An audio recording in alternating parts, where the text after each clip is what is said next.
All right, hello and welcome to another Expert Insight interview. My name is John Goldin from Sales Pop Online Sales Magazine and Pipeliner CRM, joining you as usual from a sunny San Diego. And today I'm delighted to be joined by Matthew Stafford, who is on the side of the country, but in another beautiful part of the world in St. Pete in Florida. How you doing, Matt? Doing well. Thanks for having me.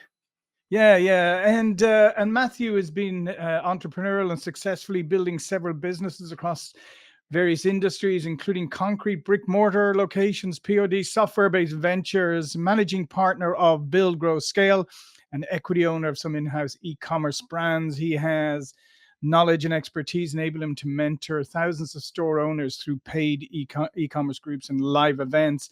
And that's kind of what we want to talk about today is unlocking e-commerce growth, strategies for scaling brands and maximizing conversations.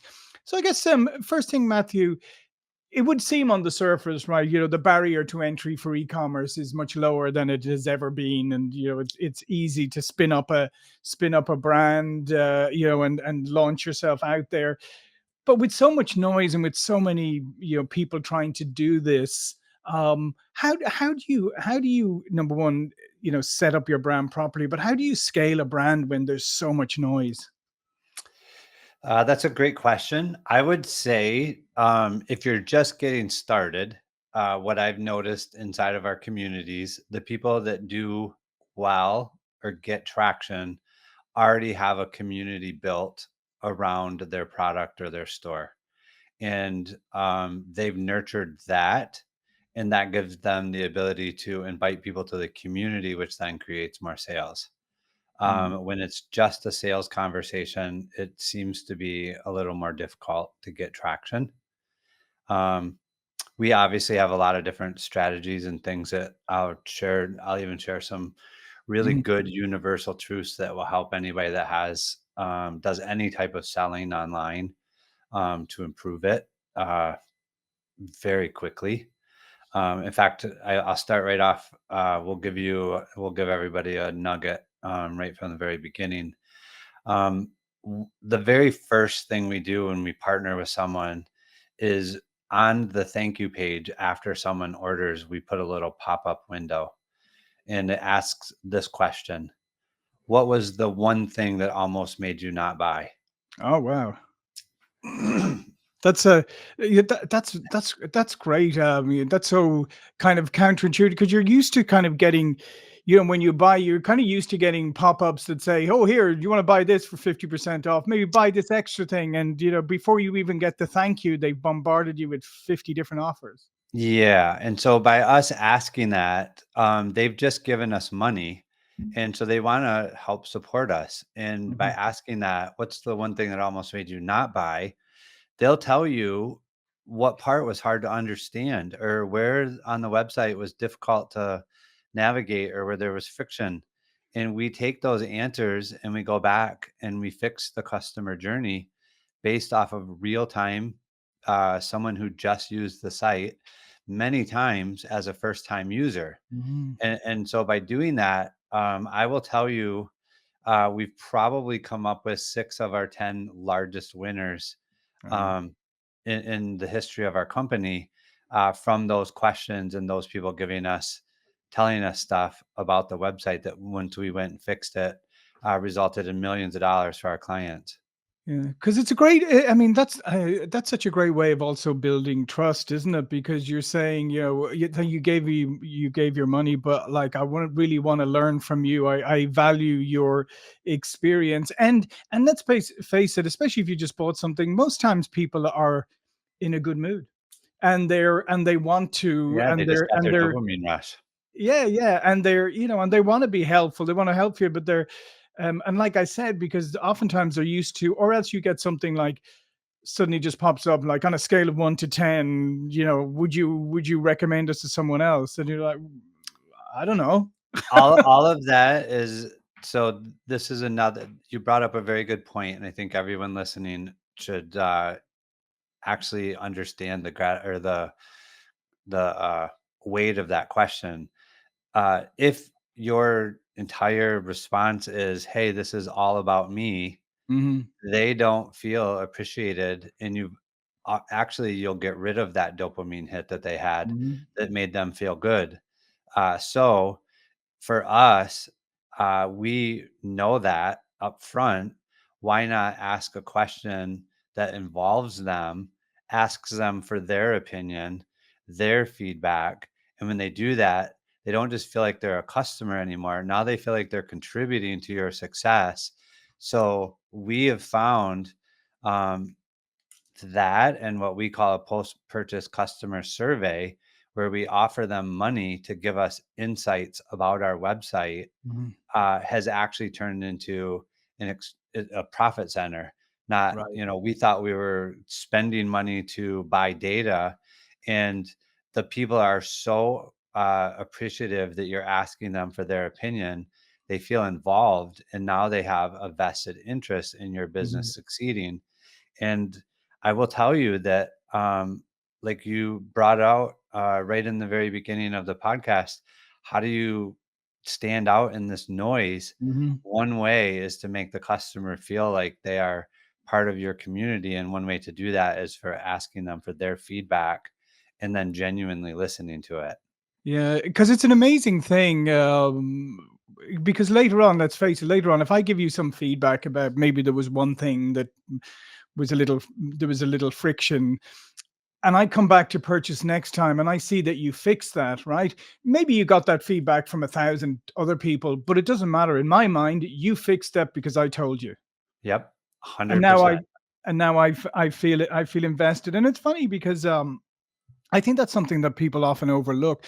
I ran a business a number of years back. I took over this business, and it wasn't an e-commerce business. But one of the first things I did was, it was a very reputable brand, and I went to our top customers, and I just, I did a tour when I thought I would just be going to say hi and say hello.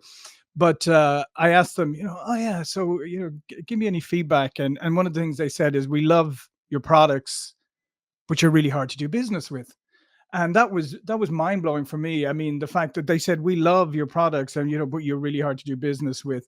And I think that is true of a lot of brands, that they don't realize how where we say internally focused they can become, and how they can Yeah. actually make it hard for people to buy. Yeah, very. So I always tell people it's a little paradigm shift when, and you'll see it in your sales the moment you can do it. You go from being the store owner to the store visitor. Hmm. When you look and see how hard it is to find a solution to your problem or easy navigation to what you're looking for, um, then you'll realize how hard you make it for the customers. And let's face it, average e-commerce is around 2 to 2.5% for conversion, which is terrible. Yeah. That means, in my opinion, that means 100 people raised their hand, were interested in whatever you told them or were looking for your product, and 98 of them left without buying. Hmm. And my strong opinion is the only reason they leave without buying is, one, they don't trust you, or they have unanswered questions.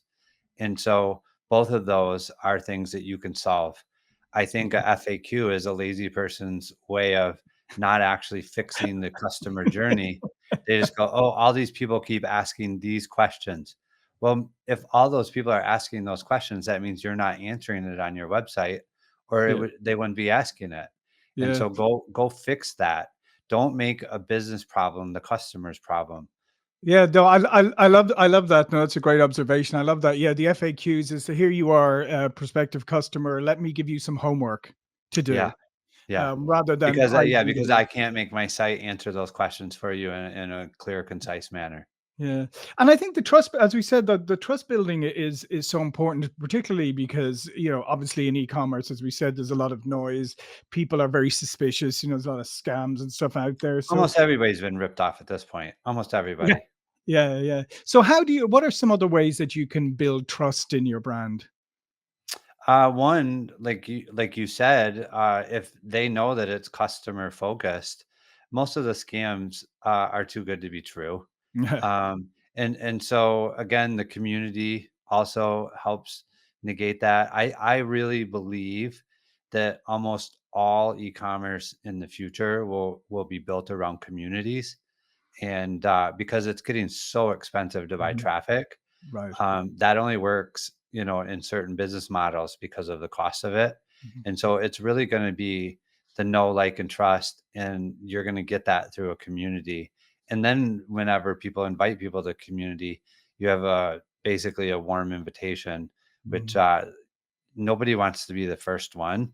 And by Yeah. being part of the community, they know they're not the first one. So, so just for those listeners, define what you mean by community, and also then how, if you say you have a great idea and you want to start your e-commerce site, how do you go about building a community?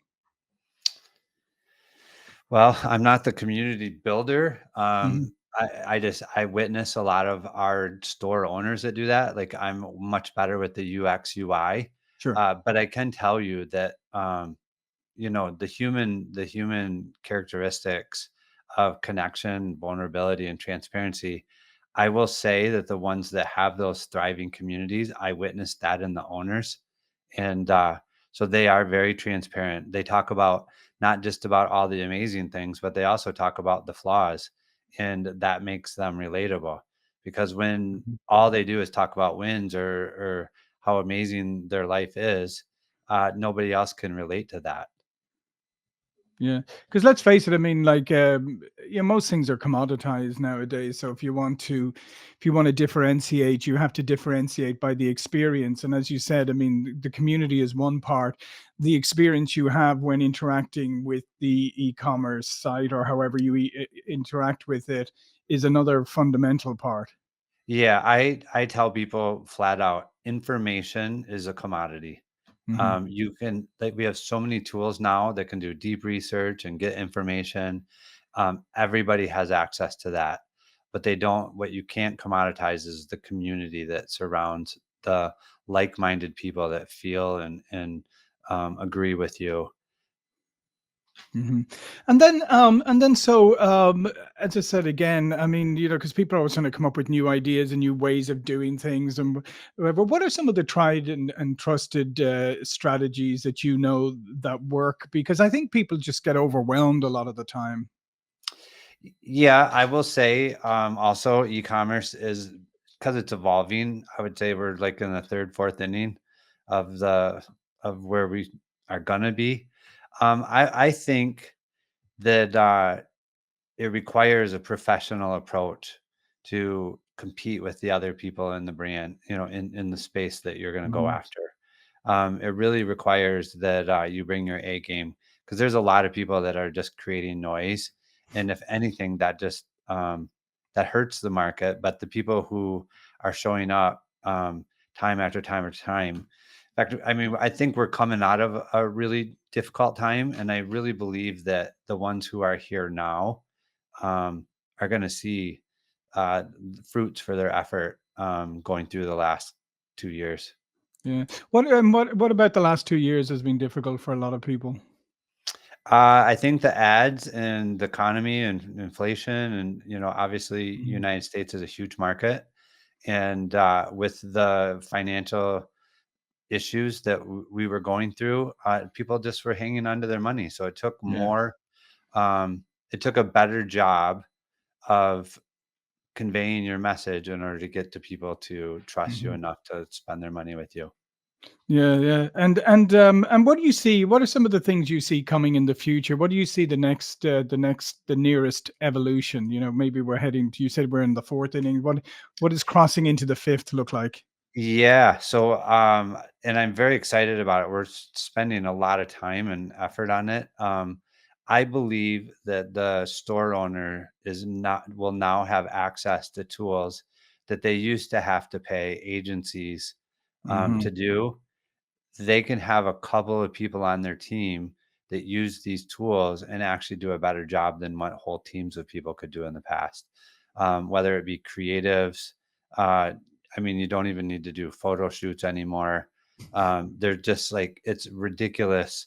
The people that are leaning into AI and seeing what they can do with it and the efficiencies that they're getting. So, what I would say is not necessarily replacing people, but taking the tools and making the people that you do have Hmm. produce 3 4 times the effort or 3 4 times the work with a third of the effort. Yeah, because I mean, and I would agree with you because I think the beauty of AI is that this is what have we always wanted to do is we've always wanted to be able to spend more time on the business and on the strategy and on maybe on the experience and all of that, but we don't have enough time because we got to do all of these other things. Now you have AI that can do a lot of these other things and frankly do them way better than you ever could. And Yeah. which means that if you look at it correctly, you should be looking at it saying, wow, this is going to give me an opportunity to finally do the things that I really want to do. Yeah, so we just to give you an Yeah. example, we used to have an intern program where we would teach people how to do what we do, look at the data, go through the website, do all the UX, UI, uh, conversion. And now we've created a GPT that we can literally give it a website, tell it to go, and it uses Mhm. all of our data and the things that we've trained it with to give a site analysis. So, uh, where someone used to go through our program and take them 6 months to learn that and understand it, now they can literally plug it into a GPT and have an answer in 10-15 minutes, and Mhm. it's as good as what we're doing. Yeah, and obviously with the advent now of agentic AI and intelligent agents, it's also going to allow you to scale your business in ways that you couldn't before. Yeah, for sure, because it will learn from its mistakes and get better. Mhm. Yeah. And I mean, obviously, that's what we're always Yeah. trying to do. But Yeah. Well, um, people don't always. yeah, we have the subconscious stories that we're not aware of that keep pulling us back into the boiling water. Absolutely. And what are some of the of some of the people that you've worked with? What have you seen? What have you seen of some, without naming names? But what are some of the successes you've seen, and what have they done that have allowed them to scale? Um, I will tell you, like right now, we have probably the very best student that we've ever had in 10 years. And Yeah. they've literally taken their business um, from $1 million in 1 year to 14 million to 38 million. And now Super. they're on pace to do 50. And it's absolutely amazing to watch. And I will tell you 100%, their business is built around customer experience. They even give an amazing customer experience to people that didn't even buy from them. And Mm, and so it is their ethos that if someone calls, that their experience is amazing, regardless if they bought the product from them or not. They will teach them about it. They will walk them through it. They'll do whatever, even if it's not their product.